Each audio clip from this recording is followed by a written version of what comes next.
Hello, and welcome to this week's podcast for My Dog Will Eat My Face. I had a number of topics to share this week, and I've been completely torn with which direction to take today's podcast and sharing them, because they're such diametrically opposed things that they don't really wedge together very well. So I think what I'm going to share in this podcast is two things that don't go together very well. That's the only solution. So I just need to share a rather brief health update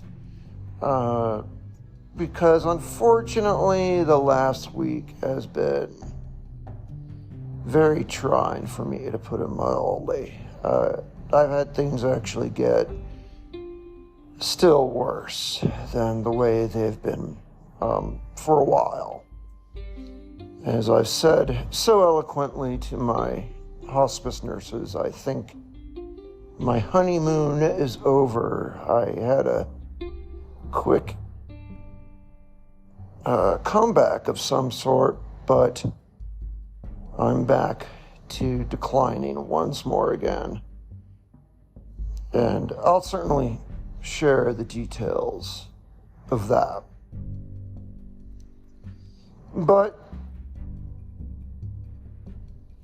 that always just sounds so negative when I do that. And it paints a picture, I think, of me just sort of living a miserable, lousy existence of immense suffering. And nothing actually could be further from the truth. And the reason why I say that is because of one thing. And it's strange that I've never dedicated any podcast to this in all this time. I've spoken about it in passing, most certainly. But I've never, I don't think, fully dedicated a full discussion onto truly the best part of my life these days. And I'll spare the suspense as to what that is, and you won't be the least bit surprised when I share that it's actually my dog who makes my life substantially better. Now, I know I've talked about him in passing in certain other podcasts, my desire to make his days better as something that I could still achieve as a positive influence on someone, for example. But I never really shared his full story. And it's actually a little confusing because when I started this podcast, I had another dog who unfortunately passed away, and I was very, very grief-driven from that. I was definitely out of sorts. But under a lot of pressure that I got from the strangest of places, actually,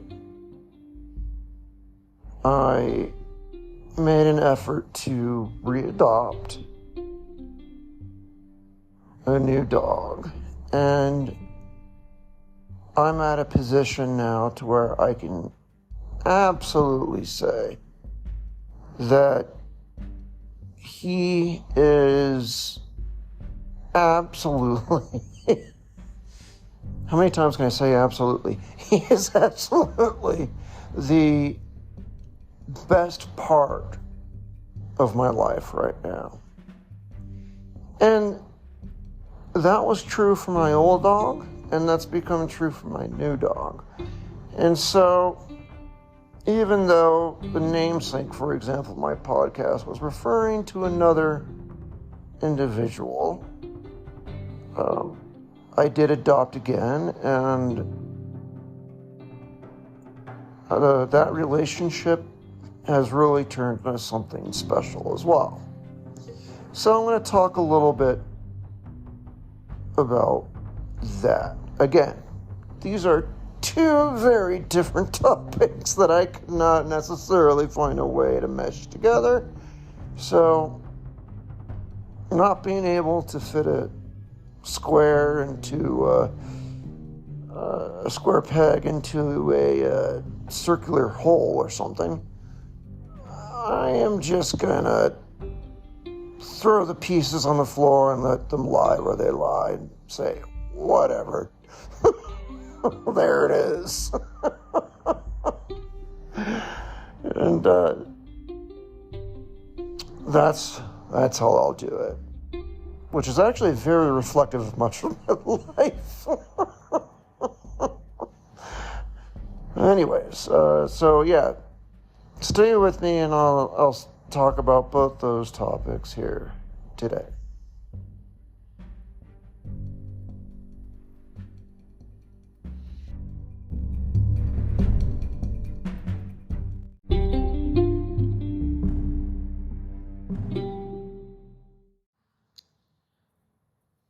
Okay, so I will get the negative news out of the way to start off this week, I suppose.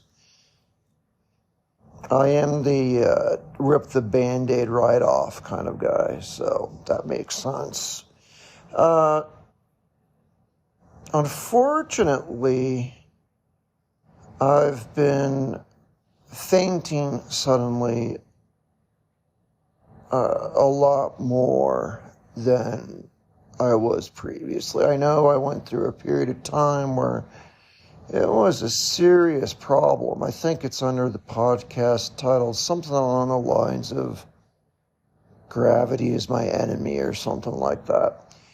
But I was doing okay more recently. That is, no fainting or collapsing or falling, anything like that, for a good little while.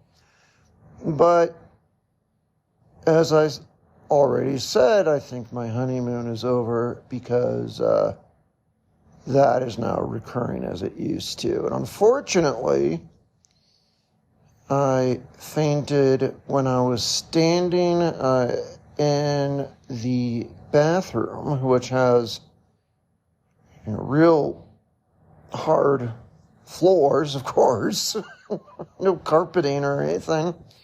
So I just fell over and passed out, and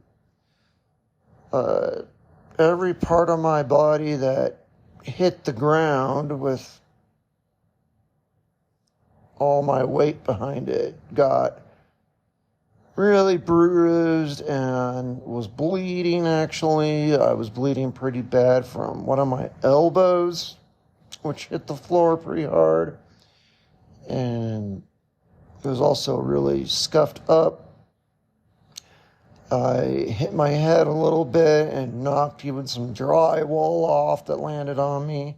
It was bad, to put it mildly, and I had to get an emergency nurse to visit to make sure my vitals were okay and I didn't have a concussion, things like that. So the good news is I didn't have a concussion from that.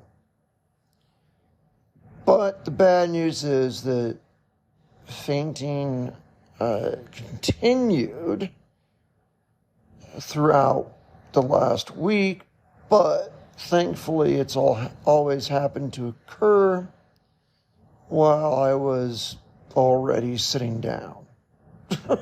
So that's some good fortune, I guess.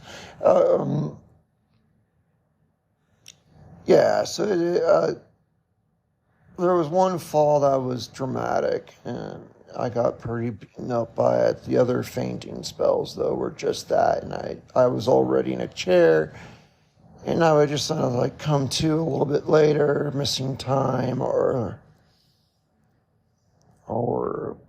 the show I was watching was over or something, and I'd realized that I'd just apparently suddenly lost consciousness and came to. So that's much less dramatic than having a fall or into it, or one of my worst fears, like it occurring as I'm looking into a hot oven or reaching into it when I'm cooking something. That's one of my worst fears, of me going head first into the oven. Full blast on broil or something, broiling something. Oh, that'd be so bad. But that didn't happen, thankfully. Yeah, so that's really the only negative news, is that the collapsing and the fainting is getting worse again. And the reason that I've understood for that is because my heart briefly stops. The thing that I was told from my cardiologist way back in the day is that the pressures on my left side and my right side of the heart and lungs are supposed to be quite differential, because the heart works like a pump, and that relies on a differential pressure. And if you know how those work, like, for example, if you ever feel a plug or an empty pipe at the bottom of a pool, it might create a differential pressure to where the water going into the smaller space versus the larger space could cause a very intense pressure that can suck you into the pipe and,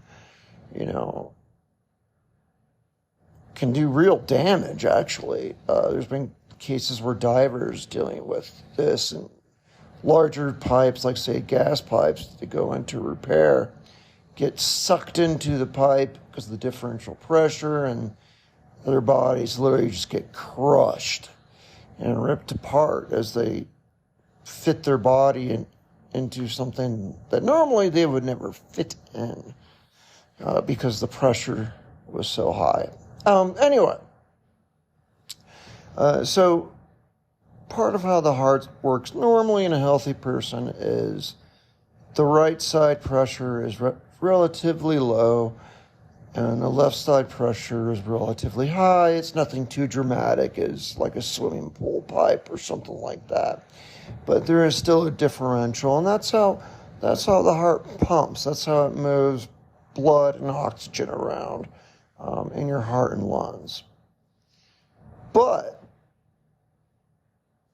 in my case, I have, for some reason, always have had very low, quote-unquote, blood pressure, which is really just the left side pressure that they detect on the cuff, the blood pressure cuff. So I've always had normal to close to the low end blood pressure. I have never in my life had high blood pressure. And that sounds great, except if the right side of my heart and lungs is exceedingly high in pressure because of a malformed artery, like in my case, or no artery actually in my case, and just a synthetic shunt, the right side can become taxed extremely high with the amount of pressure that it has to exert to function. So the pressure on my right side is so high that there are times where it might equalize with the left side pressure. And when that happens, the heart stops. And it might just stop for a moment. Yeah. Well, in fact, obviously, that's all it has done to me. I mean, it could kill me. I might not ever wake up. I mean, that's definitely a good way to die. But I've been, I guess, lucky in that the pressure would then resolve just enough seconds later to where my heart could restart and I would regain consciousness. So that's the problem. And when I have my heart stop, even just for a moment, down I go, out I go. And of course, the big fear is that one of these times I'll never wake up. I'm dead. So that's the problem. And that problem is also why I've been written off for all surgery possibilities, because the pressures are so high in my right lungs, the mortality rate for any sort of surgical intervention would be just far too high for any surgical group to take. And it's been presented to several prominent ones in the country, surgical groups in the country, and they've all universally declined, saying that I was not operable because of the mortality rate was so excessively high because of the pressures on my right side. And that's because when you go into anesthesia, of course, your blood pressure on the left side, it's going to drop. And in my case, the fear is if it drops too low, just a hair thin, it could cause me to go into cardiac arrest. And so that's the problem. And I even remember my last surgery years and years ago. It was still an issue then, but the anesthesiologist did do it, and he said it's a big challenge. He's going to actually have several of them in there because of the right side pressure being so high. I have to be just barely under, without consciousness, and I can't be put into a deep anesthetic sleep because the risk of my blood pressure dropping too low and my heart stopping because the pressures were so high on the right side. It was just incredibly high of a risk, and he was really scared to do it. And that was my last surgery, maybe 10 years ago or so. And since then, it's, of course, only gotten dramatically worse, and so now it's, without failure, something that I'm ineligible for. Anyway, so that's happening again to where the heart's stopping and I'm going down. But, as you can tell, my heart came back. I am not a ghost or a zombie. Some might argue that, but yeah. So that's the truth of it, and it's an issue, and it's something that's really resurfaced. And unfortunately, with that, there's a lot of potential injuries when you fall. You hit your head, you could really cause other damage to your body. And that's what I'm sort of faced with. And I have caused considerable damage to my body from falling just in the last week. So, there you have it.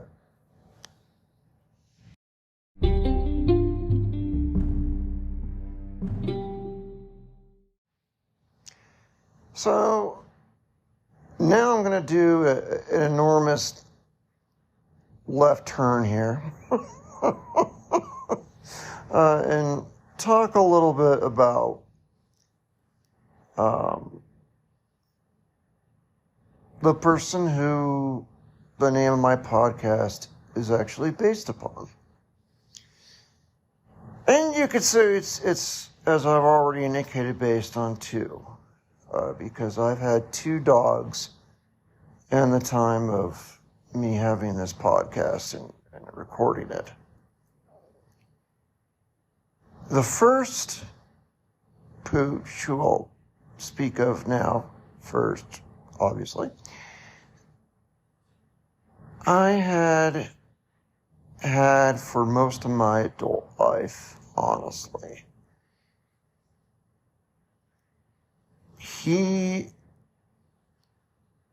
was originally a Valentine's Day puppy, only 3.5 months old, that I bought from a pet store to give to my ex. Obviously, it wasn't for my ex at the time. We were together. That'd be really creepy, giving my ex something. But anyway, I tried to do like a Valentine's Day puppy gift. But lo and behold, of course, my ex had nowhere to put the dog, so I ended up stuck with the dog. Which was really almost a Hallmark story, because I generally am a very clean person. I can be very, very anal retentive. And I certainly was when I got this puppy. And I did name him, of course, and I named him comically Nero. So yeah, I named him the Antichrist. And he was actually a really cute little dapple dachshund puppy when I got him. So, with the name Nero, you think maybe it's a huge Rottweiler or something, but no, it was a little dapple dachshund. But that's how I named him that. I was being ironic. And yeah, so I ended up being stuck with him from the get-go because it just didn't work out. The gift didn't work out, and then the relationship didn't work out. So I had this puppy that had no potty training or anything, and I lived in this anal retentive home where any mess would just freak me out. And as anyone knows with puppies, you got to get that out of your system right away, because you'll just kill yourself with stress. You have to accept that things are going to be damaged or destroyed. There's going to be a lot of disgusting messes you're going to have to pick up. And, it is what it is. And I actually almost gave him up. I was to the point, actually, of writing the ad to sell him. And I had it ready to go to the newspaper. And I was all the way up to the point of just clicking submit. Because I was so frustrated with him, because he was a puppy and peeing everywhere and chewing on everything, and I was an anal retentive schmuck. So those two things don't get along. But I actually held off and talked to my mom about it, of all people and things. I was telling her that I was about to submit this ad to get rid of him and give him up for adoption to someone else. And she told me vehemently not to do it. She said, no. He will be a wonderful companion for you. Don't you dare do it. If you give him up, you will regret it. And I didn't really believe her, but I paused. So I said, okay, I'm just going to leave this here. I'm not going to submit it. And I'll sleep on it, and we'll take it from there. Well, the next day came and went, and again I slept on it. And then again the next day and the next. And then eventually I really grew to adore the little guy. It was a total Lifetime movie. Of this anal retentive ass who was me. Getting a little puppy and who he just loathed at first and then in the end just fell utterly in love with. And it was just like a Lifetime movie. It was kind of funny. So I had him for a very long time, long before I started the podcast. And he was actually a show dog, believe it or not. When I went to the pet store and got him, and when I got all the adoption papers where they give you the paperwork on the dog, it came with a family tree, and they had it going back like 3 generations to all these bizarro names, like Sunshine Delight Megastar, and then like that was his mother, and then his grandpa was named, I don't know, just something like Happy Days Are Here Again, just these weird long names. I'm like, what the hell is up with these names? My ex told me, those are show dog names. You bought a show dog. Like it did? Yes. Oh, oops. I didn't know what I was doing. So he was actually a 3rd generation show dog, bred, for that. But I didn't know that. I was just getting a dog. I had no idea what I was doing. I had him basically from when he was just away from his mom, just a few months old. And he stuck with me for almost 16 years. The last few years were the hardest because I did get married eventually, and the dog came with me. We were a package deal. But then I got divorced.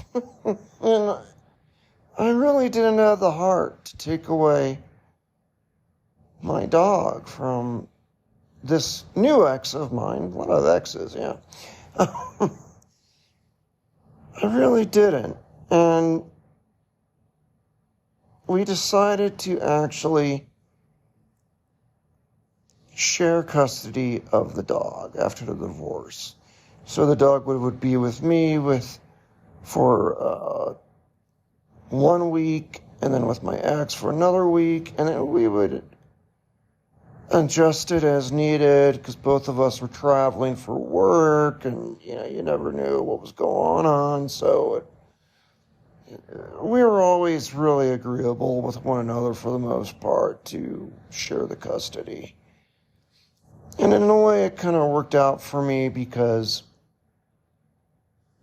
if I had any say in my travel dates, I could plan it ahead, or I would have someone else there who the dog knows and loves and trusts to take care of the dog. I didn't need a dog sitter or put him in a, prolonged daycare or something like that. And so, in a weird way, it actually worked out pretty well, for me at least. It gave me a week off to where I could do things where the dog couldn't be included, and for whatever reason, or I had a business trip or something, and then on the weeks where I'd have him, I'd remove things like that as much as I could, so I can maximize my time with the dog. And my ex was doing the same thing on their end, so it was like he was like massively spoiled, my dog, because he was being under shared custody, and no matter which one he was under, both of us were just spoiling him to death. I shouldn't say that, because he did die, but we were just spoiling him to the hill, and so he probably loved it. It was always hard, though, to do the transfer. I do admit that was always a little difficult. But it was always a thrill when it came my week or my turn and I got to pick him up. So there's the trade-off, and, so we were very reasonable and it actually worked out as best as it could. But 16 years later, it was so weird. He was fine during the day. He was playing. He was chewing on his chew toy. He ate his dinner. I mean, he was doing great. And generally, he was very healthy. He had a very healthy diet. He had a Cadillac health plan for dogs that I got through my employer. And so he was fully insured and had all the vaccinations you could think of, and the slightest thing that was wrong with him, he could go to the vet and be taken care of. Spare no expense because he was covered to the hilt with his insurance. And he was doing really well. And then just one night, shortly before Thanksgiving, when he was with me, he had diarrhea. And at first, it was just like normal diarrhea, and that happens. But then at like 5 o'clock in the morning the next day, he really had to go out. I took him out. And he had diarrhea, but it was all blood. Just gushing blood out of him. And I'm like, well, that's not right. So he was rushed to the emergency room a little bit later. And then I got a call from the vet saying that he had passed away. They said he was fine at first. They were just walking him around. And he just collapsed. And they tried giving him CPR, and he just wouldn't come back, and he was dead. And it was very sudden, unexpected. Like I said, the day before, he was totally fine. Ate his dinner completely. A lot of it was playing, was chewing on his chew toy. Like, nothing was wrong. And the next thing I knew, blood was pouring out of him. And a few hours later, when he was at the vet, he just collapsed. And that was it. And that was very hard. That was very difficult for me, needless to say.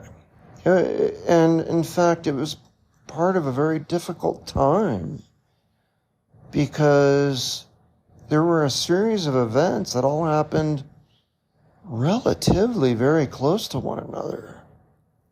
First, I was kicked in a hospice. Then, my mother died suddenly, unexpectedly. Then, my dog died suddenly and unexpectedly. And it was just like so much of the things dear to me were just being ripped away in a matter of weeks. It was unreal. I had true friends of mine that were worried I was not going to make it, that I was actually going to do something and off myself or something. They didn't say it to my face at the time, but they told me later on, much later, they were worried. And it wasn't because I was given threats. It was just because of how severely distraught I was. But I didn't. And I mourned his loss. I have his ashes and his paw prints. And I have a little shrine to him that I built in the bookshelves of my office. So, yeah.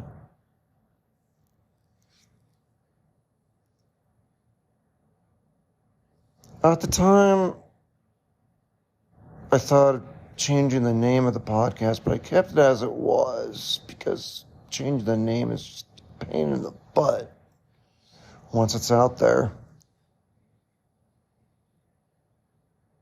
And time passed. And eventually, I could come to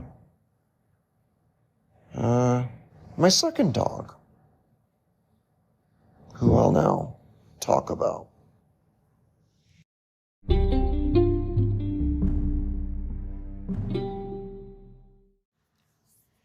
So, 4 months came to pass.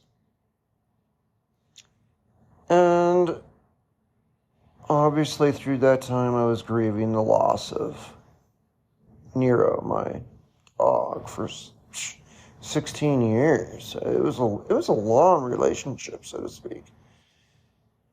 And eventually I got a lot of external pressure from the strangest place to adopt again. The place where a lot of that pressure came from was not through my friends or anyone I would even call my peers. It didn't come from family, certainly. But as I said already, I was already in hospice when he passed. So,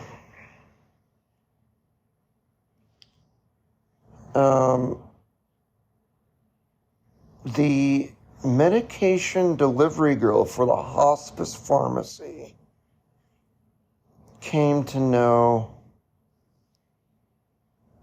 Nero when he was my dog, 'cause he'd always go to the door. And all of them and the nurses, they came to know him. And I got intense pressure after 4 or 5 months, I think,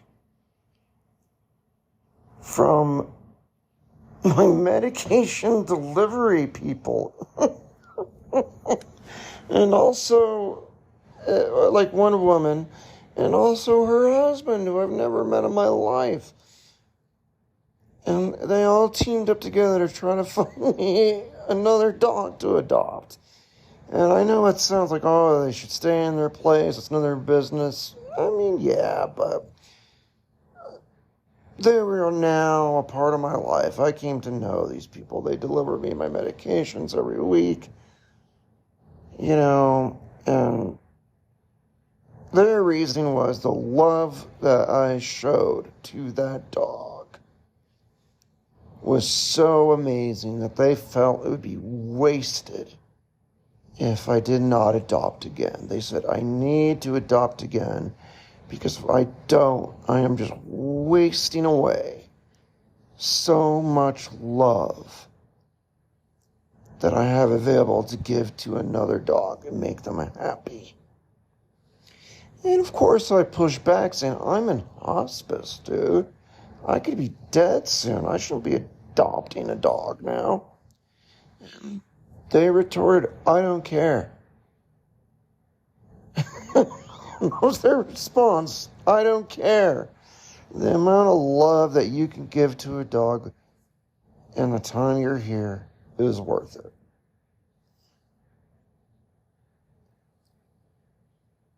And it was a hard sale.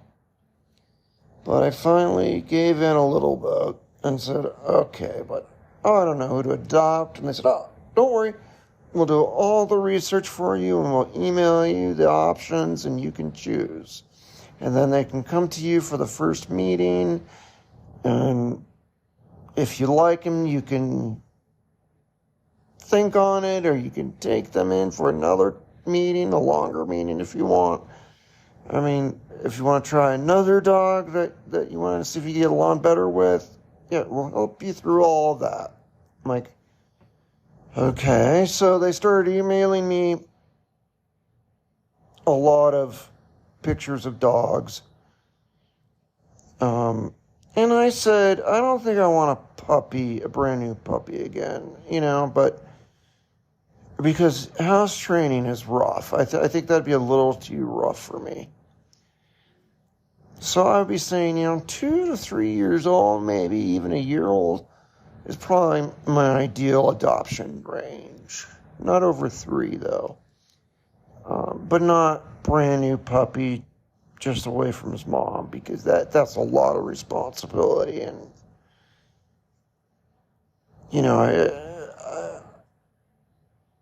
I don't think I had the health to give them what they needed. And that's fair. And they totally said, yep, that makes total sense. And so they sent me these, profiles of all these dogs and blah, blah, blah. And I went through them and I was just kind of, yeah, blah, blah. I didn't really think anything of them until one time the husband of my medication delivery person, full people, emailed me like a screen capture of a dog that was available that he thought I would like. And then I saw it was the main dog on the screen, and I was just like, But below that bigger picture, there's like tile photos of other puppies and dogs available, like on the bottom of the webpage where you could scroll and view as well. But I just saw this little tile on the bottom, like with a little picture and a name. And there was a little picture of a puppy, and his name was Carter. And I said, tell me more actually about Carter. I don't know why. I just zoomed in and honed in right on him. Like a heat-seeking missile. I don't know what it was. It was just like, bam. I saw him, I was like, huh. Tell me more about this one, actually. And I couldn't explain to you why. I just had a weird drive, a weird feeling to know more about this dog.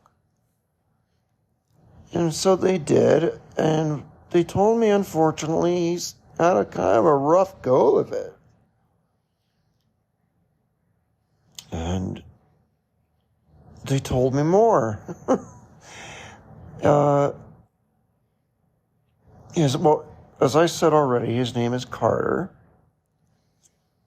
And the story I got from the, the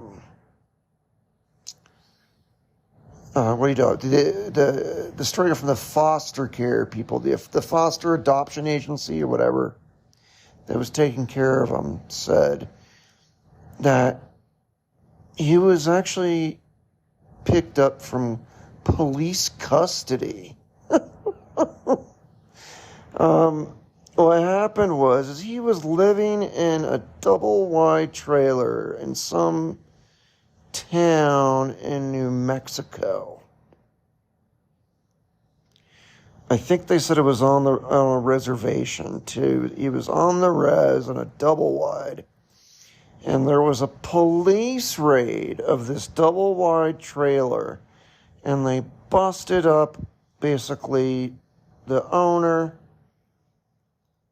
for baking meth and fentanyl in the trailer.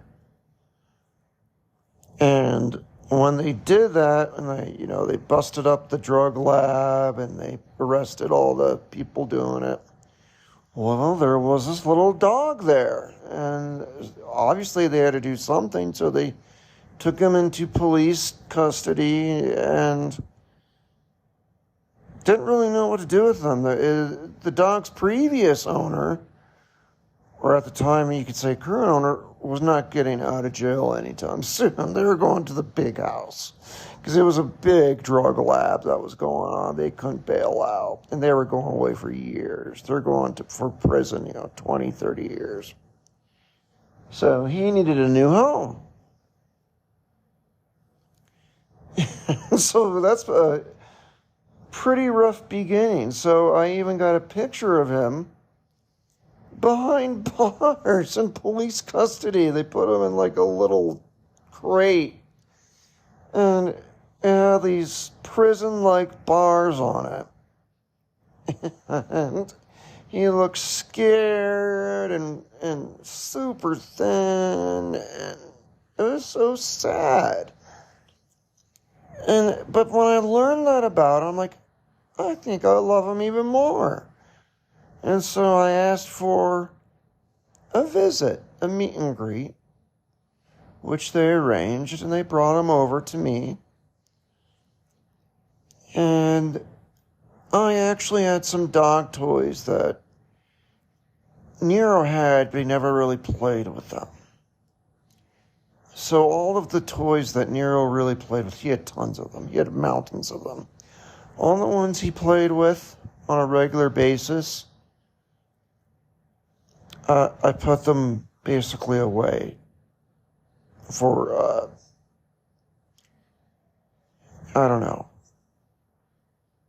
memorial purposes, Like I put his favorite toys up as part of his little shrine that I made, that I talked about. But there were a few toys in there that he never really touched. He just like, whatever. He never really liked them. So I kind of filtered those out. Because I felt wrong giving toys that Nero really played with to a new dog. That was kind of twisted and weird to me. So I was like, well, let me just get some of these other little toys that, he had, but he never played with. And so I did that when he visited. I gave him a toy, and he right away played with me. It was super sweet and cuddly and just loved playing. I played with him. He played tug of war. He played with a squeaky toy. And I was just hooked. It was like love at first sight. And before the foster person could leave, I said, I'll take him. I want him. Like, oh, okay, that was fast. And what they did is they said, well, we'll give you a week to prepare for him, get his stuff ready for him. And then we'll be back in a week to drop him off. And then also, we'll handle the financials and the pet insurance and all that jazz, and you can get him in bed, a puppy bed, and more toys for him or whatever you need, food, all that. And so that's what I did. I got him some of his own toys. I got him his own puppy bed, brand new. I could not give him the puppy beds that Nero had. To me, that would just be sick and weird. I'm not going to do that. So I got him like brand new, pretty much everything. I didn't want. I didn't even give him Nero's blanket, which was a really nice blanket. To me, it was just weird. So it was like new stuff. I knew everything,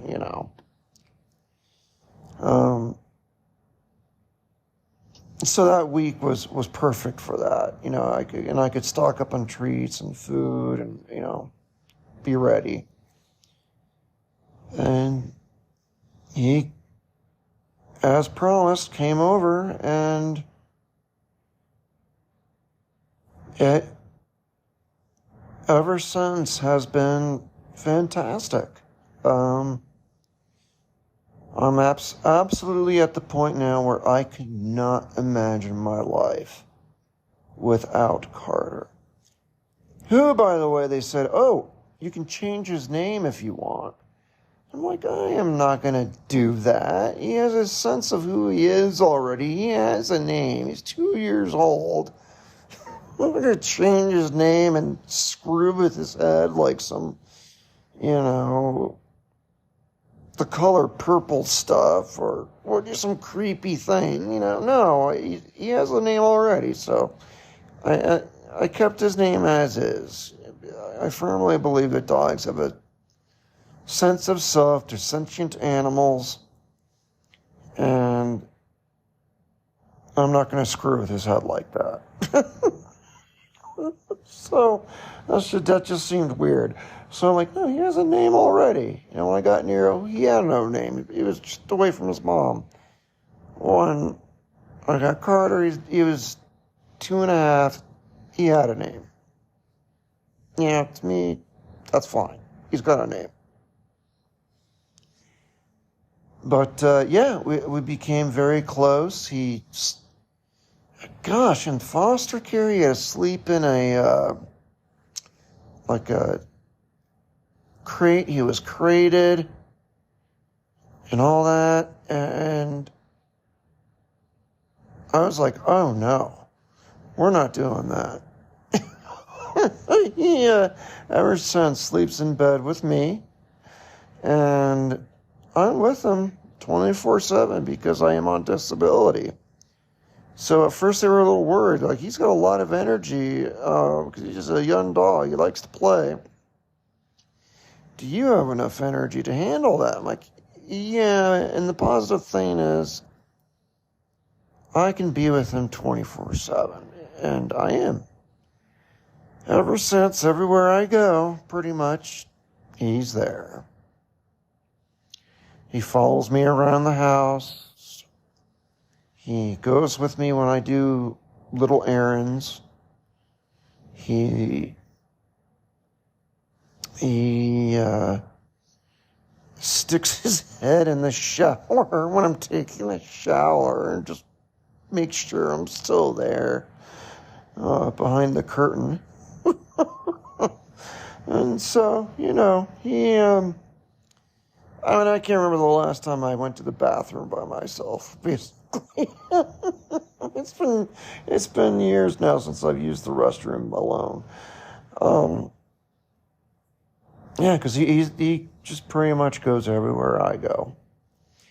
And now we're super attached. He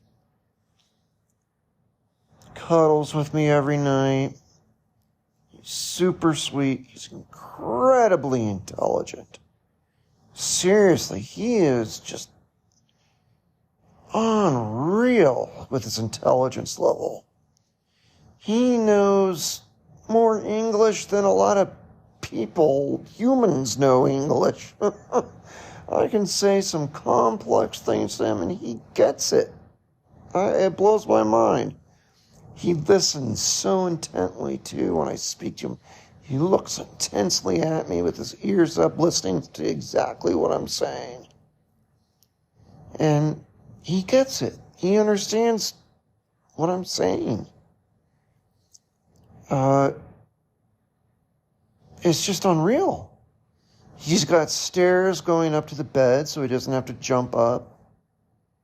He used them right away. And I also got him a potty pad to use. Well, I've talked about the potty pad before. I got him a potty pad to use on the balcony, too, so I didn't have to take him out every time he had to go, because that was really taxing on my physical abilities. And he learned right away. He learned right away that he can go out and use the potty pad. And he has since been adopted, had 0 accidents. 0. He is so smart, so good at communicating, and really has so much empathy. He just reads me like a book, and we have an excellent rapport. So it's truly amazing. And now I'm at a point where I've been at this point for a while now, where I could not have imagined my life any other way without Carter.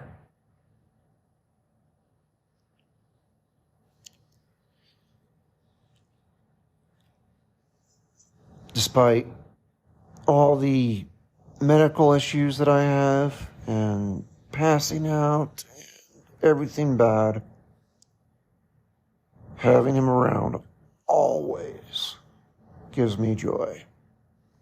It is physically impossible for me to be sad in his presence.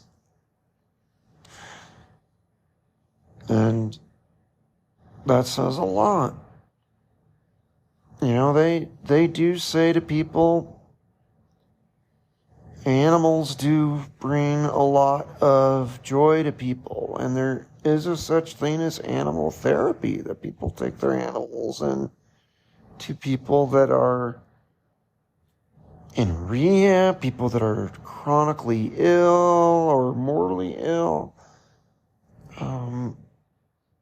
And it's been proven that you just giving attention to an animal and petting them reduces your blood pressure and helps you to relax.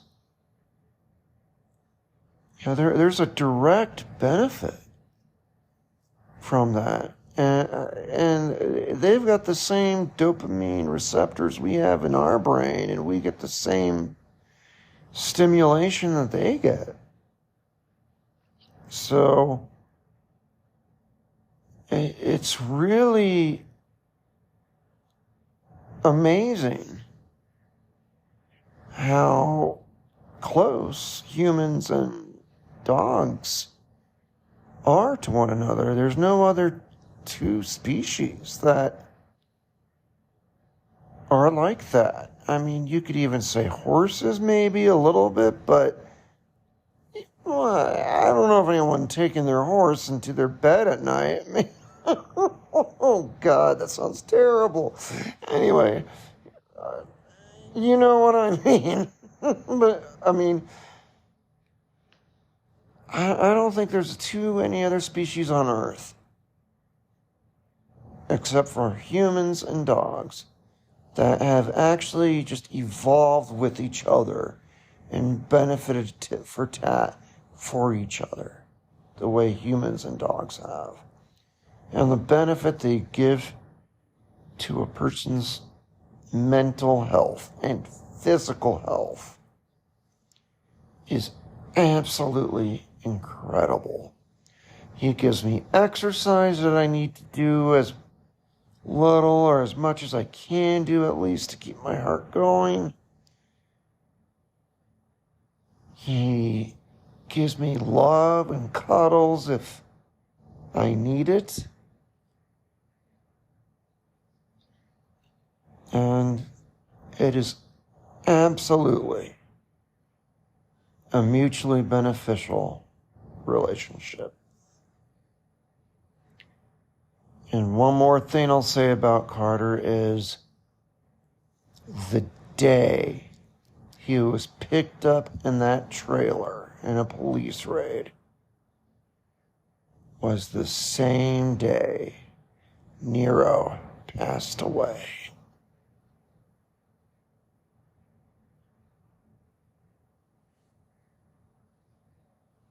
So, I don't know. Perhaps some things were indeed just meant to be.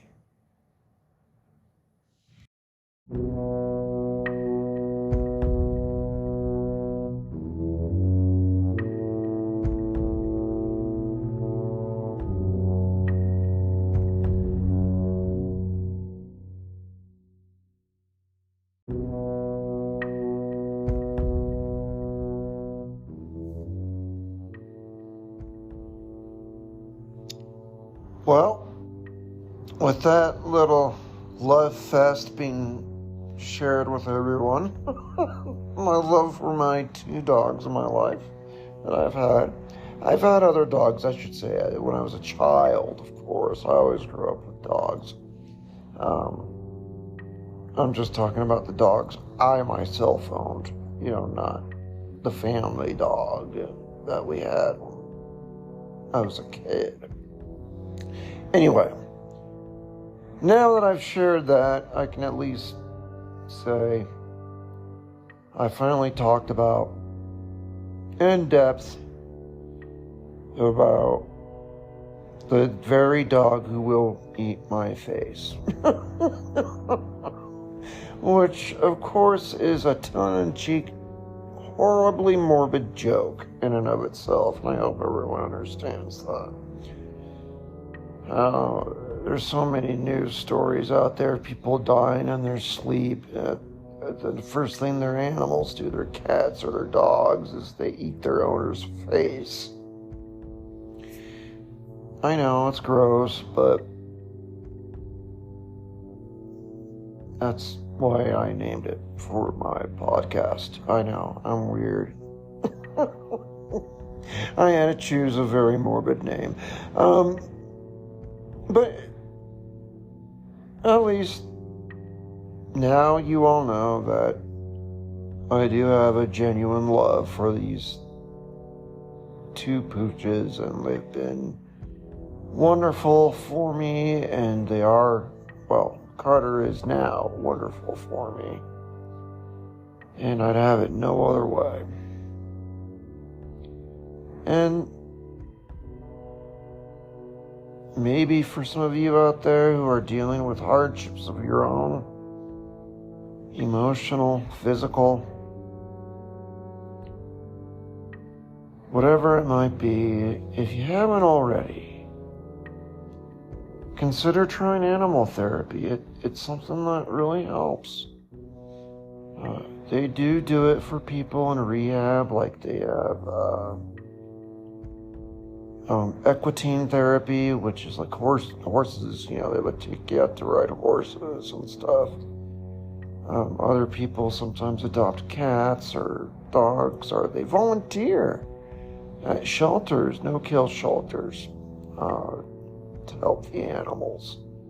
You don't have to take one in and support it 100%. You can help, pull hundreds of them if you want in a no-kill shelter. If you're able to. I don't know if they have services that will bring them to you. I do know that there are sometimes volunteers that will bring animals to you to temporarily pet and be with and enjoy. And you don't have to do all the dirty work. That is, you're not taking them to the bed and feeding them and wiping their butt. Everything else involved with animal care.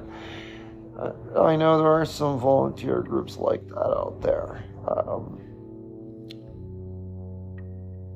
So that might be something for people to look into as well, if you're so interested. But anyway, I think there's a lot to that animals can really help us people, us humans, in our mental and physical well-being. And I know that that's been very well properly documented in studies. I'm not making this up. So it not only works for me, it's also worked in studies that have been done. So anyway, now you know who I speak of. And I've taken the time to share a lot of the details of Nero and Carter,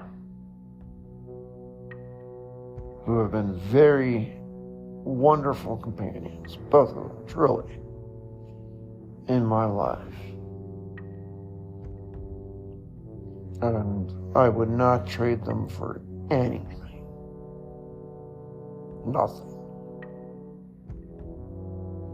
I know I just didn't get lucky. So maybe I did. I don't know. But I don't think so. I think there's a lot of good animals out there that need to be cared for. And if you have it in you to do it, I say go for it. But I'll leave it at that. And hey, look, through this whole podcast, I didn't faint. Yay! So I know there's some negative news in the beginning, but it is what it is. And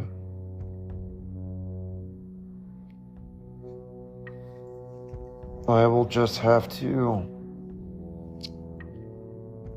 endure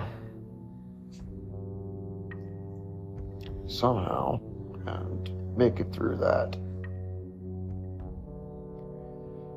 I believe the Roman author Virgil once wrote that all things can be mastered through endurance. All I have to do is endure. And those troubles will pass. So with that said, I thank you very much for taking the time to listen to my voice and my thoughts. And for now, I must say, auf Wiedersehen. Until next week, hopefully.